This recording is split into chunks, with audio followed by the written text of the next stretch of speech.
Hello students, आज हम लोग सेंटर ऑफ मास के बारे में पढ़ेंगे। जैसा कि पिछले चैप्टर में हम लोग सिस्टम ऑफ पार्टिकल के बारे में पढ़े। पार्टिकल क्या होता है, ट्रांसलेटरी मोशन क्या होता है, रोटेशन मोशन क्या होता है, इन सभी चीज़ों के बारे में हम लोग पढ़े।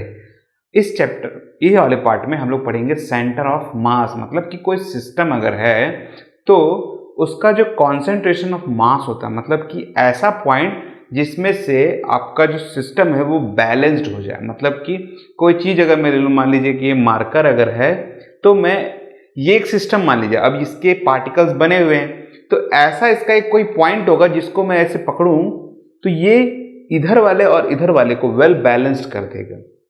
ऐसा कोई पॉइंट तो हो गई और उस पर्टिकुलर पॉइंट को हम बोलते हैं सेंटर ऑफ मास। जैसे मैं आपको एक एग्जांपल दिखाता हूँ। देखिए, मान लीजिए कि ये स्केल है, टोटल ये आपका 30 सेंटीमीटर का स्केल है, ठीक है। 30 सेंटीमीटर स्केल के बाद यहाँ पास में हल्का सा पॉइंट आगे बढ़ा हुआ है।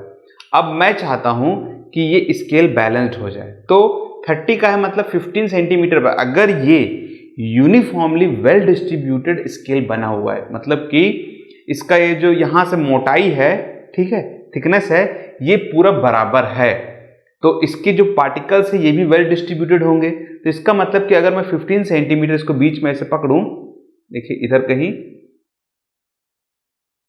ये देखिए बैलेंस्ड हो गया, देख रहे हैं। तो ये क्यों बैलेंस्ड हुआ, मतलब कि ये इसका सेंटर ऑफ मास होगा क्योंकि इसका इधर का पार्ट और इसका इधर का पार्ट वेल डिस्ट्रीब्यूटेड है, ठीक है। अब ऐसा हो सकता है कि इसका इधर का पार्ट वेटेड हो जाए, तो क्या करना पड़ेगा, तो ऐसा भी हो सकता है कि ये जो सेंटर ऑफ मास है ये इधर शिफ्ट हो सकता है, इधर वेटेड हो गया। अब मुझे इसका वेट और इसके वेट को बैलेंस करना है, तो मैं क्या करूंगा, इसको इधर शिफ्ट कर दूंगा। तो देखिए इस टाइप से, तो इसी का कमाल होता है मेन। तो आपने क्या बोलते हैं, पार्क में आप जाते हैं तो एक तो झूला टाइप का होता है जिसमें दो पर्सन ऐसे बैठते हैं, बीच में एक जगह में वो बंधा हुआ रहता है, तो उसको सेंटर ऑफ मास उसको बांध दिया जाता है और ऐसे इस टाइप से, देखिए इस टाइप से रहता है और यहाँ एक पर्सन बैठता है, यहाँ एक पर्सन बैठता है और ये ऐसे ऐसे होता है।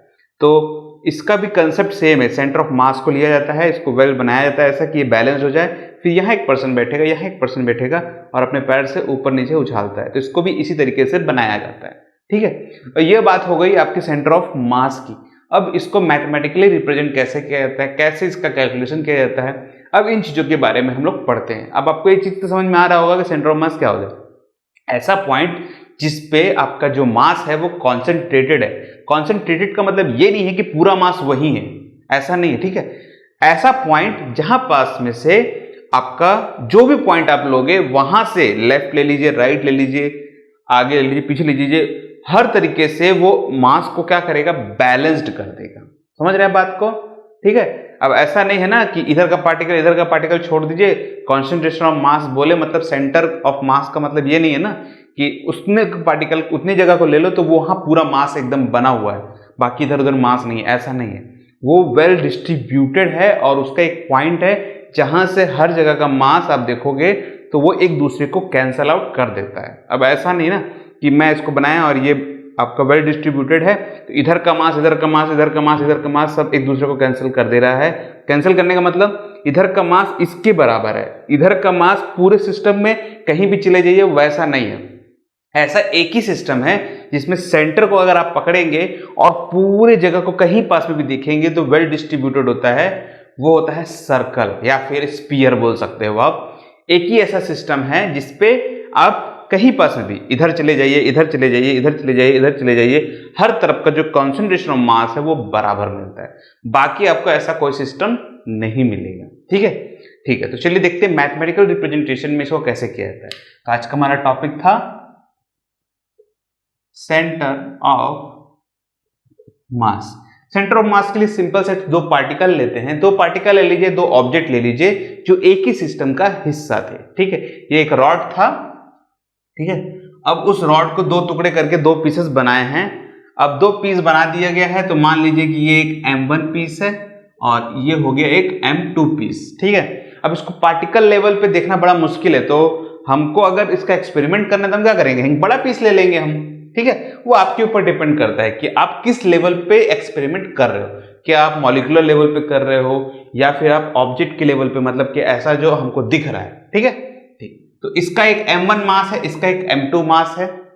ये पॉइंट को आप ले लीजिए ओरिजिन। नॉर्मली हम ओरिजिन हमारे ऊपर में है कि हम कहां से लेना चाहते हैं, क्योंकि ये ऐसा फिक्स पॉइंट नहीं होता, ये हम डिसाइड करते हैं कि ओरिजिन कहां से लिया जाएगा, ठीक है। ओरिजिन से यहां का डिस्टेंस आप मान लीजिए x1 है, ओरिजिन से ही यहां का डिस्टेंस आप मान लीजिए x2 है, ठीक है। ये x1 हो गया, ये x2 हो गया। अब इसका जो सेंटर ऑफ मास है यहां और यहां, तो कहीं बीच में ही हो सकता है, चांसेस हैं इसके, ठीक है। ऐसा भी सिस्टम होता है जिसका सेंटर ऑफ मास सिस्टम से ही बाहर हो जाए, ऐसा भी होता है, ठीक है। तो देखिए इसका यहां से डिस्टेंस जो ले रही है x ले रहे हैं, और ये जो x डिस्टेंस है ये हमको फाइंड आउट करना पड़ता है। तो ये x डिस्टेंस फाइंड आउट करने का क्या फॉर्मूला बनाया गया है, तो x डिस्टेंस का फाइंड आउट करने का फॉर्मूला बनाया गया है m1 x1, मतलब यहां से यहां तक का distance, plus m1 plus m2 x2 divide by total mass. Actual में ये मास का एवरेज आउट निकालता है और पोजीशन के साथ में। तो इसमें देखिए ये वेल डिस्ट्रीब्यूटेड भी है ये फॉर्मूला, और हमारे डायमेंशन के इक्वेशन को रिप्रेजेंट भी अच्छे से करता है, क्योंकि देखिए ये जो है ये डिस्टेंस है और यहाँ पास से मास भी है। तो अगर इसका मास को मैं बाहर निकालूं और इसके मास से डिवाइड करूं तो मास मास जो है वो कैंसिल हो जाएगा। देखिए इसका यूनिट क्या बनेगा, केजी मीटर, यही बनेगा, और इसका बनेगा केजी, केजी केजी कैंसिल बना मीटर। तो ये देखिए x जो है वो मीटर पे है, ये x रिप्रेजेंट क्या कर रहा है, ये x एक्सिस को रिप्रेजेंट करता है, ठीक है। क्योंकि y एक्सिस पे इसको नहीं रखा गया है, क्योंकि ये एक पार्टिकल टाइप से ले लीजिए या ऑब्जेक्ट ले लीजिए, ये आपके ऊपर डिपेंड करता है। इसके ऊपर वाले y वाले को नहीं लिया जा रहा है फिलहाल में, ठीक है। ठीक, तो बहुत ही छोटा सा सिस्टम था। अब मान लीजिए कि ये दो हमारे पास पार्टिकल थे।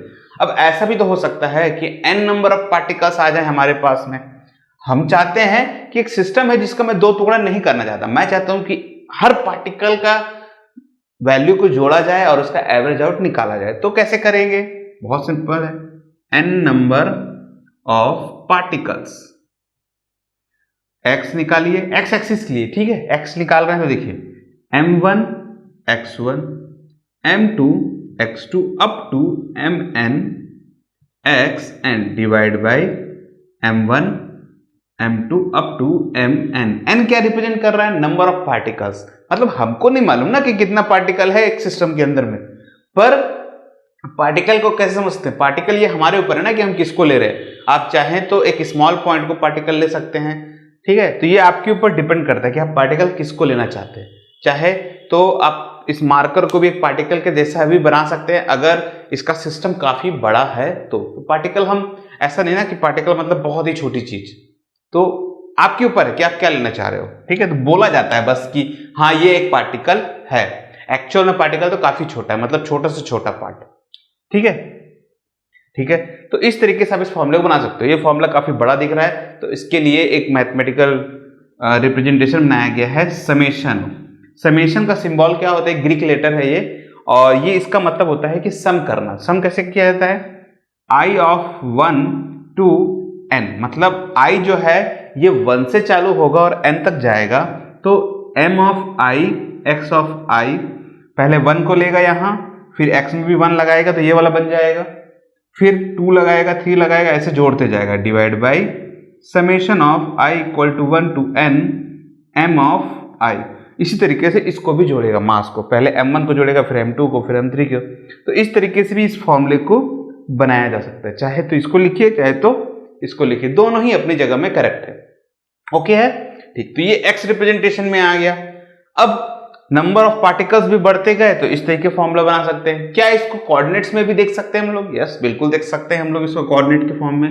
कोऑर्डिनेट का मतलब ये होता है कि कोई सिस्टम है अगर, ठीक है, उसके पार्टिकल को रिप्रेजेंट करना है तो क्या वो सिर्फ एक ही एक्सिस पे रहेगा, क्या वो एक स्ट्रेट लाइन में ही रहेगा, क्या अलग अलग लाइन में नहीं जा सकता, क्या अलग कोऑर्डिनेट मतलब कि एक्स में भी रिप्रेजेंट कर रहा है, क्या एक प्लेन में रिप्रेजेंट नहीं कर सकते हैं, उसको कर सकते हैं। तो उसके लिए क्या करें, तो एक्स के लिए जैसे निकाला गया है वैसे ही y और z के लिए भी निकाल लीजिए। कैसे निकालेंगे, बहुत सिंपल सा। तो y के लिए क्या करना है हमको, m1, तो मैं डायरेक्ट आपको फॉर्मूला ही दिखाता हूं क्योंकि सब ऐसे ही है। तो summation of i equal to 1 to n m of i y of i divide by summation of i equal to 1 to n m of i। बहुत सिंपल सा है। इस तरीके से z के लिए भी निकाल सकते हैं हम लोग। तो z equal to summation of i equal to 1 to n m of i z of i divide by summation of i equal to 1 to n m of i। तीनों कोऑर्डिनेट्स के निकल गया। अब तीनों कोऑर्डिनेट्स के निकल गया, तीनों पॉइंट अब निकाल लीजिए डिस्टेंस को। ये x से कितना दूर पे है, y से कितना दूर पे है, z से कितना दूर पे है, और जो भी आपको लोकेशन मिलेगा उस लोकेशन को आप बता सकते हैं कि हाँ this is the centre of मास। ठीक है, बहुत ही सिंपल सा तरीका है। तो इसको हम लोग अब क्या कोऑर्डिनेट के फॉर्म में भी लिख सकते हैं। कोऑर्डिनेट मतलब कि इसका पोजीशन वेक्टर के फॉर्म में भी इसको लिख सकते हैं। देखिए कैसे लिखा जाता है।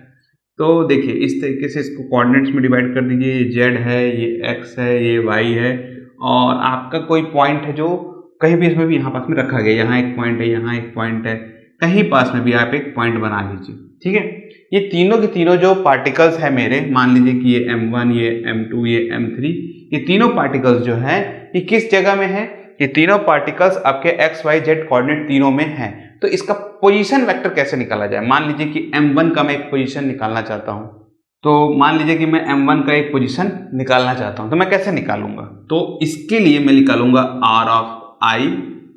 अब ये देखिए ये x पे भी रिप्रेजेंट कर रहा है, तो x ऑफ i। ठीक है, कैसे रिप्रेजेंट कहां पड़ रहा है? ये i का मतलब क्या है कि ये x के लिए है। इसकी वैल्यू लिखने से ये x नहीं बन जाएगा, ये बताता है कि ये x कोऑर्डिनेट को रिप्रेजेंट कर रहा है। y of i, j, z of i, k। ठीक है, ये बस एक वैल्यूज है, ये न्यूमेरिकल वैल्यूज है, और ये पोजीशन यूनिट वेक्टर ये बताता है आपको कि ये x का है, कि ये y का है, कि ये z का है, पोजीशन को जो बताता है। तो ये सिर्फ और सिर्फ इसके लिए हो गया। इसके लिए निकालना है तो अलग से निकालना पड़ेगा, इसके लिए निकालना है तो अलग से निकालना पड़ेगा। ठीक है, तो इसका जो पोजीशन है अगर मैं निकालना चाहता हूं, ये m1 है तो यहाँ m1 लिख सकते हो और यहाँ भी m1 लिख सकते हो। तो ये m1 इसके साथ ही मल्टीप्लाई होगा, ये वाला इसके साथ भी और ये वाला इसके साथ भी। इसी तरीके से m2 के लिए, m3 के लिए, तीनों के लिए आप निकाल सकते हो। ठीक है, अब देखिए इसके लिए भी निकाले तो इसका भी कुछ x निकलेगा, इसका भी कुछ x निकलेगा, तो सभी का x निकलेगा। तो मैं चाहता हूं कि मैं एक रिजल्टेंट फॉर्म बनाऊं और इसका सेंटर ऑफ मास पता करूं कि r जो पोजीशन है, कैपिटल R, इसकी एग्जैक्ट पोजीशन क्या है। मैं क्या करूंगा, सभी x वाले को प्लस कर दूंगा। क्या करूंगा? x वाले को। तो देखिए x of i, y of j और z ऑफ k। इस तरीके से मैं पोजीशन जो एक्चुअल में जो रिजल्टेंट पोजीशन वेक्टर, रिजल्टेंट वाला पॉइंट है, उसको ये रिप्रेजेंट कर देगा। ये x वाले को प्लस कर देगा, ये y वाले को, ये z वाले को। अब इसमें m टर्म कहां से आता है? तो m को भी आपको प्लस करना पड़ेगा। तो इसके लिए एक फॉर्मूला बनाया गया है, देखिए किस टाइप से। सिंपल सा है बहुत। समेशन i ऑफ 1 to 3 कर दीजिएगा, क्योंकि तीन ही पार्टिकल है यहां पास में। m of i, r of i। r of i किसका मतलब कि r ऑफ i x को भी रिप्रेजेंट करेगा, y को भी, z को भी। तो एक बार x वाले को लेगा यहां पास में ऐड करेगा, फिर दोबारा y वाले को लेगा ऐड करेगा, फिर तीसरे बार में z वाले को लेगा ऐड करेगा, m1 को लेगा पहले, फिर m2 को लेगा, फिर m3 को लेगा, divide by summation of i equal to 1 to 3 m of i। ठीक है, अब देखिए इसको एक और तरीके से भी लिख सकते हैं आप। इसको आप लिख सकते हैं m of i of n, m of i equal to capital M। Capital M का मतलब total mass of the system. Total mass जितना भी रहेगा इस सिस्टम का, अब इसका सिस्टम का मास क्या रहेगा total? m1 plus m2 plus m3। n की जगह 3 कर दीजिएगा। तो एक ये क्या सिंपल फॉर्म में बनाने के लिए इसको यूज किया जाता है।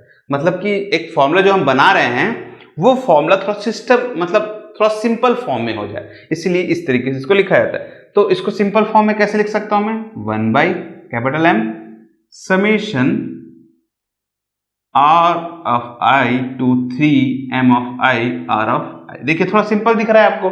अब ऊपर भी नीचे भी समेशन करेंगे, इससे बेटर ना कि एक कुछ वैल्यू निकाल लीजिए। ठीक है, तो इस तरीके से भी इसको लिखा जाता है। ठीक, अब देखिए मेरे पास में कोई एक सिस्टम है और मैं चाहता हूं कि एक एक पार्टिकल तो मैं चेक नहीं कर सकता कि हाँ एक पार्टिकल है इसका इतना मास है, दूसरा पार्टिकल है इसका इतना मास है, तीसरा पार्टिकल है इसका इतना मास है। तो मैं क्या करूं, तो मैं क्या करूंगा कि मैं अपने हिसाब से उसको काट देता हूं। एक सिस्टम लीजिए कोई भी, और सिस्टम का मतलब पत्थर ले लीजिए आप, एक ईटा ले लीजिए, ब्लॉक लीजिए, कुछ भी ले लीजिए, और उसको 4 हिस्सा 5 हिस्सा आप ब्रेक कर लीजिए। अब उस जो ब्रेक हुआ है हिस्सा, उस ब्रेक वाले हिस्से को आप मेजर कर सकते हैं इजिली कोई भी वेइंग मशीन में, और मेजर करने के बाद उसका कुछ नाम दे दीजिए। देखिए उसको कैसे किया जाता है। तो मैं क्या बोला था कि अगर कोई सिस्टम है उसको मैं अपने हिसाब से ब्रेक करूं तो कैसे लिया जाएगा उसको देखिए। मान लीजिए कि ये एक ब्लॉक है, अब इसके एक एक पार्टिकल को ना लेके मैं इसको 4 हिस्से में ब्रेक कर देता हूं मान लीजिए, और इस हिस्से का नाम दे देता हूं डेल m1, इस हिस्से का नाम देता हूं डेल m2, इस हिस्से का नाम डेल m3 और इस हिस्से का नाम डेल m4। ऐसा मैंने क्यों किया, मैं चाहता था कि मैं एक एक पार्टिकल को लेके सम नहीं करूं, क्योंकि मैं अगर एक एक पार्टिकल को लेके सम करूंगा तो मुझे उस पार्टिकल का वेट तो मालूम होना चाहिए, तब तो मैं निकाल पाऊंगा। तो ऐसा पॉसिबल नहीं है कि मैं एक एक पार्टिकल को लूं और उसको सम करूं। तो मैं क्या किया, मैंने एक सिस्टम लिया और अपने हिसाब से चीजों को ब्रेक किया कि मेरे हिसाब से ये छोटा सा हिस्सा है, ये छोटा सा हिस्सा है, ये छोटा सा हिस्सा है, ये छोटा सा हिस्सा है।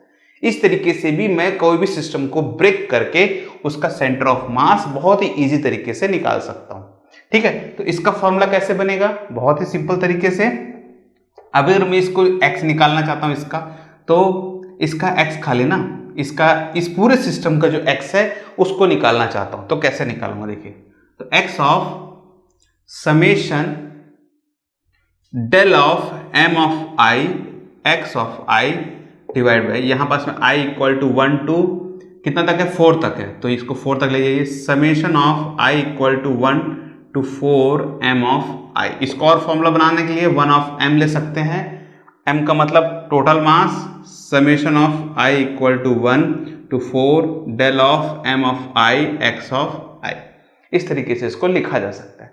इसी को इंटीग्रेशन के फॉर्म में भी लिख सकते हैं। इंटीग्रेशन भी समेशन का ही एक रूप है समझ लीजिए, पर इंटीग्रेशन का यूज इरेगुलर शेप और ऐसी कॉम्प्लिकेटेड चीजें जिसको हम लोग नॉर्मली सम नहीं कर सकते उस टाइम पे इसका यूज किया जाता है। तो इसको कैसे लिखा जाएगा, तो देखिए 1 ऑफ m, जिसको हम लोग नॉर्मली ना निकालें तो हम क्या कर सकते हैं, इंटीग्रेशन लिमिट लगा सकते हैं i equal to this to 4, मतलब 1 से लेकर 4 तक वो जाएगा।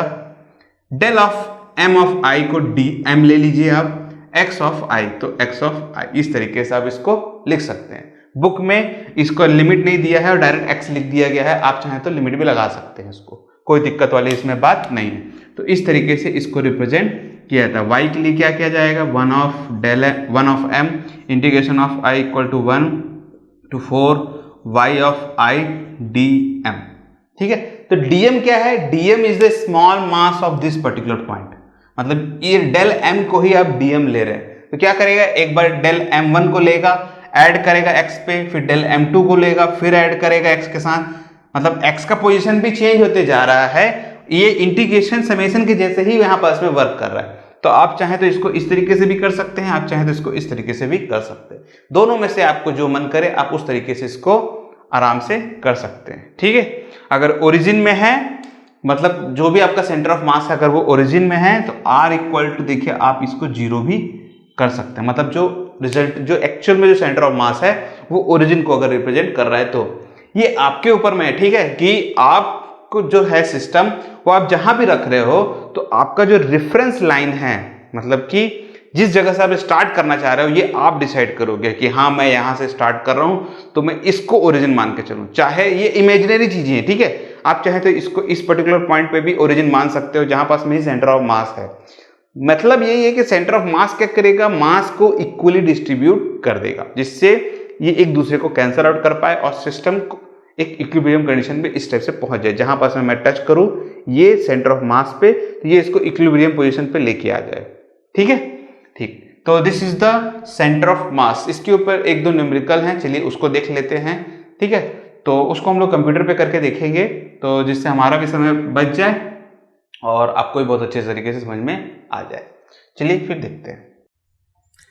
ओके स्टूडेंट्स, तो बहुत ही सिंपल सा क्वेश्चन है। देखिए, find the centre of mass of 3 particle at the vertex of an equilateral triangle. The mass of the particle are 100 gram, 150 gram and 200 respectively. Each side of the equilateral triangle is 0.5 metre long. अब देखिए, ये एक equilateral triangle है, तो देखिए इसका equilateral triangle बना लीजिए। अब इस क्वेश्चन को देने का कारण क्या था कि ये क्वेश्चन को क्यों दिया गया, सबसे पहले इसको आप समझिए, तब आपको चीज़ें समझ में आएगी। देखिए इक्विलेटरल ट्रायंगल का जो सेंटर होता है वो इधर उधर नहीं बल्कि इसी के एकदम सेंटर में दिखा जाता है।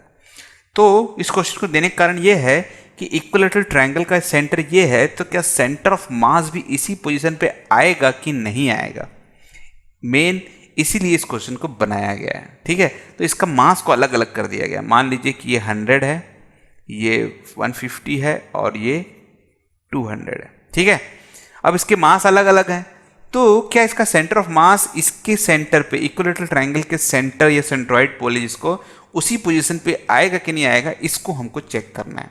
क्वेश्चन में बोला नहीं है पर क्वेश्चन का मीनिंग वही निकल के आता है। ठीक है, ओरिजिन किसको ले ले, चलिए सबसे पहले ओरिजिन देखते हैं। तो इसको आप ओरिजिन मान लीजिए। इसका यहाँ से यहाँ तक का डिस्टेंस है 0.5 और सभी के सभी 0.5 डिस्टेंस पे है, पर इसका यहाँ से यहाँ तक का डिस्टेंस नहीं दिया गया, मतलब वाई एक्सिस का डिस्टेंस नहीं दिया गया है। ठीक है, तो इसके लिए हमको फाइंड आउट करना पड़ेगा। अब देखिए मैं थोड़ा सा कैलकुलेशन को थोड़ा इजी करने के लिए इसकी सभी की लेंथ बढ़ा देता हूँ और बाद में डबल कर दे रहा हूँ। तो 0.5 की जगह ये 1 बन जाएगा और जितना भी आंसर आएगा आखिरी में उसको डिवाइड बाई 2 कर दूंगा। अभी पढ़ाया हूँ डबल, दूसरे टाइम पे डिवाइड बाई 2 कर दूंगा तो आधा हो जाएगा, इससे मेरा कैलकुलेशन ईजी हो जाएगा। ठीक है, देखिए ये 0.5 था तो 1, तो ये आधा 0.25 था तो ये 0.5 बन जाएगा। यूजिंग द पाइथागोरस थ्योरम इसका लेंथ हम निकाल सकते हैं। कितना निकल के आ रहा है देखिए, हाइपोटेनस का स्क्वायर डिवाइड माइनस 0.5 का मतलब 0.5 का स्क्वायर, यही है पाइथागोरस थ्योरम। इसी से हमारा ये वाला हाइट निकल जाएगा। तो 1 का स्क्वायर माइनस 0.5 मतलब कि 0.25 स्क्वायर निकालेंगे तो ये बनेगा 75 पॉइंट पे अंडर रूट। तो 75 का स्क्वायर अगर रूट निकालना है तो कितना निकलेगा देखिए, तो 75 को अगर आप फैक्टराइज करेंगे तो निकल के आएगा 5 1 और ये आएगा 5। ठीक है, 25 मतलब 5 5 3, तो 2 5 आ गया मतलब एक 5 बाहर निकल गया। और 75 डिवाइड बाई 100 कर लीजिएगा आप। ठीक है, तो ज़्यादा इजी हो जाएगा। और तो डिवाइड बाई ये निकलेगा 100 का निकलेगा 10 और ये बनेगा √3। 5 1 जा 5 2 जा, आंसर आया √3/2। मैंने बोला था कि डबल किया तो इसको आधा करना पड़ेगा, तो इन डिवाइड बाई 2 कर दीजिएगा एक और, ये बनेगा √3/4। तो 1/4 का वैल्यू होता है 0.25 √3। देखिए इतने इजी तरीके से आ गया हमारा आंसर। तो यहाँ से यहाँ तक का जो डिस्टेंस है, x तो 0.5 है। ठीक है, तो x 2.5 है, सॉरी x 2.5 है, 0.25 है और y निकलेगा 0.25 √3। ठीक है, अब देखिए कैलकुलेशन करके देखते हैं। तो x का निकालना है और y निकालना है, तो x कितना निकलेगा देखिए, m1 x1 m2 x2 m3 x3 divide by m1 m2 m3। तो m1 कितना है 100, तो 100 इंटू 0। m2 कितना है, तो m2 आप किसको लेना चाहते हैं तो किसी को भी ले लीजिए, क्या फ़र्क पड़ता है। ये इसको आप m1 लीजिए हैं, तो देखिए 150 था तो इसको m2 ले लीजिए और इसको m3 ले लीजिए। ठीक है, तो m2 कितना था 150, मल्टीप्लाई किससे होगा 0.5 से। ठीक है, ठीक है। m3 कितना है,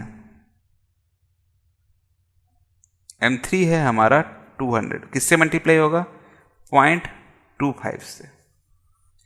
टोटल मास कितना है 100 300 और ये 150 450। ठीक है, ठीक, ये 0 हो गया। इसको मल्टीप्लाई करूंगा तो देखिए 5 5 जा 25, 5 2 पर 5 1 जा 5 2 7 0, इसका एक पॉइंट लगा 75 बन गया, प्लस 200 का 0.25 मतलब 4 गुना कम, तो कितना हो गया 50 डिवाइड बाई 450। ठीक है, 525 2 पर 5 1 जा 5 और 2 7। ठीक है, ऐड करके देखिए कितना निकल के आता है। तो ऐड करेंगे तो 75 प्लस 50 कितना निकल के आया 125 और ये बनेगा 450। 5 से डिवाइड करिए तो ये बनेगा 25 और ये बनेगा 90, फिर 5 से करिए तो 5 बन जा और ये बनेगा 18, निकल के आएगा 5/18। ठीक है, ठीक। 5/18 का जो वैल्यू है आप निकाल के देखेंगे तो कितना आता है, देखिए डिवाइड करके, तो ये 50। तो अगर इसको मैं 20 मान के चलता हूँ तो ये 2 के आसपास में जाने वाला है पॉइंट पे। तो 18 टू 36, 4 बचेगा यहाँ पास में और ये बनेगा 1, 4 में से लेके 1 तो 0, 140। ठीक है, तो अगर मैं 20 मान के चलता हूँ तो 7 से मल्टीप्लाई करूँगा तो 7 2 जा 14, मतलब 14 के आसपास है, तो मेरा आंसर आ जाएगा तो 7। ठीक है, तो 756, 6 5 ऊपर 7 1 जा 7 2 126, 8 से करूँगा तो बड़ा हो जाएगा। ठीक है, तो 0.27 आया। अब देखिए इसकी ये जो लाइन है ये 0.25 की है, ये वो लाइन में, इस पे कहीं पर भी चले जाइए तो यहाँ से यहाँ का डिस्टेंस 0.25, यहाँ से यहाँ का डिस्टेंस 0.25, बट ये 0.27 आया, मतलब कि इधर से इधर हल्का खिसक गया कहीं। अभी y निकाला नहीं हमने, अभी सिर्फ x पे ही बात कर रहा हूँ मैं, तो x पे पता चल रहा है कि ये इस लाइन पे तो नहीं है। तो एक चीज कंफर्म हो गई कि ये सेंटर जो इसका जो लाइन बन रहा था इक्विलेटरल का, इस पे सेंटर ऑफ मास लाई नहीं करेगा। ठीक है, चलिए इसे देखिए से y निकाल लेते हैं अब। तो y तो और भी सिंपल है, देखिए कैसे निकालना है। m of 1 y of 1, m of 2 y of 2, m of 3 y of 3 divide by total mass. Total mass तो 450 रहने वाला है, उसको छोड़ दीजिए आप। तो m ऑफ 1 कितना था 100, y कितना था 0, m ऑफ 2 कितना था, m ऑफ 2 है 150। ठीक है, डिस्टेंस कितना निकला था, तो आया था 0.25√3 प्लस m3 कितना निकला था, m3 निकला था 200, है ना। एक बार और चेक कर लेता हूँ। 150 को 0.5 से मल्टीप्लाई करना था, इसका x जो है वो 0 ही है, तो इसका जो x है तो 0 ही है, ये 0 है, माई मिस्टेक, ये हो गया 0। 200 के साथ मल्टीप्लाई होगा 0.25√3 डिवाइड बाई 450। ठीक है, ये 0 बचेगा सिर्फ और सिर्फ 200 इंटू 0.25 का मतलब हो गया 50। ठीक है, 200 का 4 गुना कम, तो ये बन गया 50√3 डिवाइड बाई 450। 0 0 कैंसिल, 5 1 जा 5 9 जा, तो ये बनेगा 3√3 डिवाइड बाई 9, 9 का मतलब 3 इंटू 3, तो √3 इंटू 3 इंटू 3, तो ये कैंसिल, इससे ये बनेगा √3, आंसर आएगा 1/3√3। तो y का भी हमारा जो वैल्यू है वो निकल के आ गया 1/3√3। ठीक है, अभी इसका एग्जैक्ट वैल्यू मैं निकाल के नहीं निकालूंगा, क्वेश्चन तो बड़ा हो जाएगा, कोई मतलब नहीं बनेगा, आप जरूर निकाल के चेक कर लीजिएगा। तो y कोऑर्डिनेट भी निकल गया हमारा कि यहाँ से यहाँ डिस्टेंस कितना निकल के आने वाला है, और x भी निकल गया। एक चीज़ कंफर्म हो गई कि इसका जो भी आंसर निकल के आने वाला है हमारे पास में, वो इस लाइन पे तो रिप्रेजेंट नहीं कर रहा है, कंफर्म है ये। ठीक है, बाकी छोटा सा काम बचा है, आप निकाल सकते हैं। चलिए देखते हैं सेकंड क्वेश्चन। ओके, तो ये हमारा सेकंड क्वेश्चन है। देखिए सेकंड क्वेश्चन में क्या बोलता है, find the centre of mass of a uniform L shape lamina.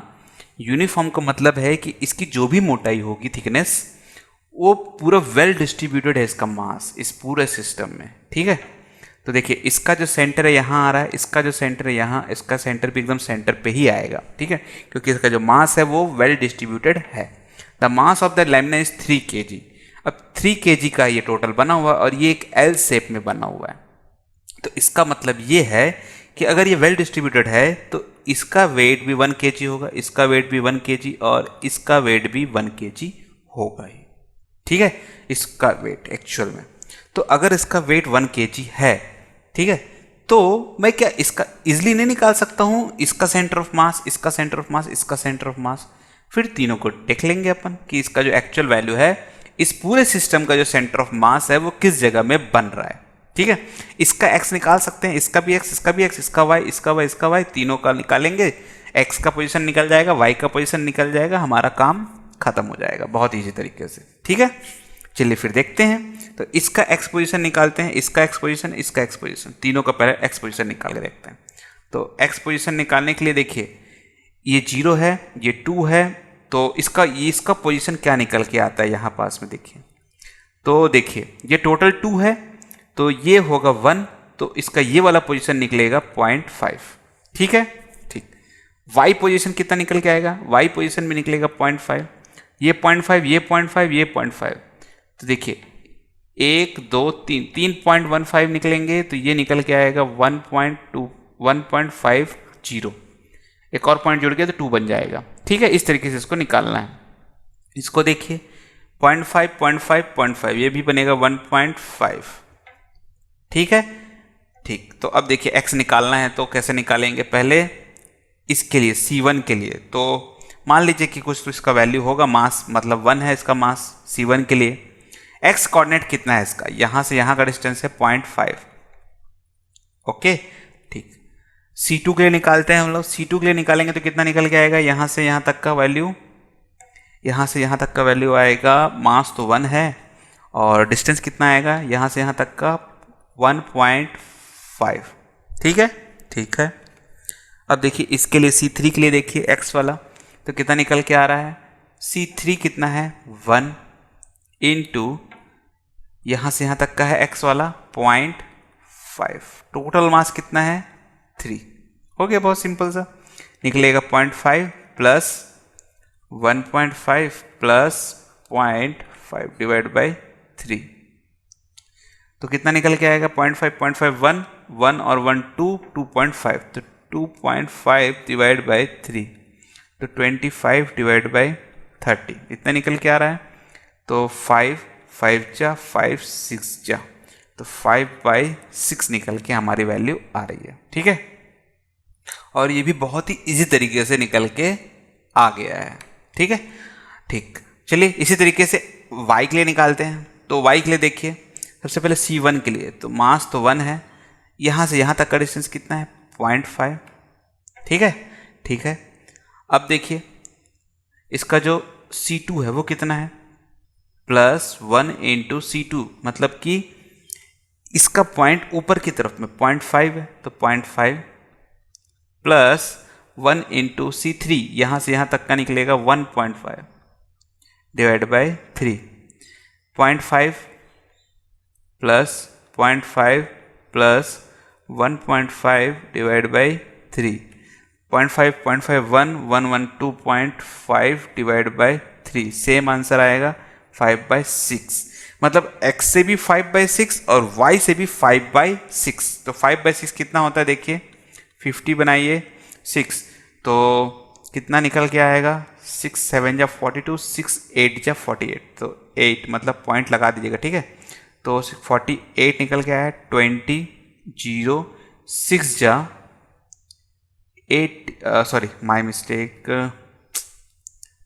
3 जा 6 3 जा 18 220.83, मतलब कि देखिए ये 1 है यहाँ पास में, तो इधर कहीं मतलब यहाँ से x मतलब यहाँ कहीं x है और y भी उतना ही आएगा, मतलब ऊपर भी, मतलब इस कहीं पोजीशन पे आपका सेंटर ऑफ मास लाइक करेगा, d पे नहीं करेगा, पर ये जो d का ये जो लाइन देख रहे हैं इसी पे कहीं लाइक करेगा 0.83 मतलब।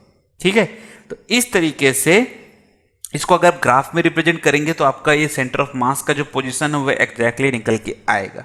ठीक है, इस तरीके से निकालना पॉसिबल नहीं है, पर आप ग्राफ में बहुत ही इस तरीके से इसको निकाल पाएंगे। तो इस तरीके से आप सेंटर ऑफ मास किसी भी सिस्टम का निकाल सकते हैं। आगे हम लोग और पढ़ेंगे अलग अलग कोई भी सिस्टम को, कि अलग अलग से सिलेंडर है या ऐसा कोई भी सिस्टम, तो उसका सेंटर ऑफ मास कैसे निकाला जाएगा वो हम आने वाले समय में पढ़ेंगे। ठीक है, तो आई होप आपको अब सेंटर ऑफ मास क्लियर हो गया होगा। ठीक है, ओके, तो आई होप आपको ये दोनों न्यूमेरिकल जो मैंने आपको बताया वो भी अच्छे समझ में आ गया होगा, और उसके थ्रू आपको ये सेंटर ऑफ मास कैसे निकाला जाता है किसी भी सिस्टम का, ये भी अच्छे से समझ में आ गया होगा। इसके अलावा अगर मन में कोई डाउट आता है तो नीचे कमेंट सेक्शन में जरूर डाल सकते हैं आप ही के लिए कमेंट सेक्शन है।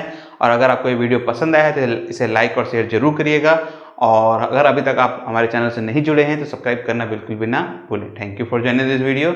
आपका दिन शुभ रहे।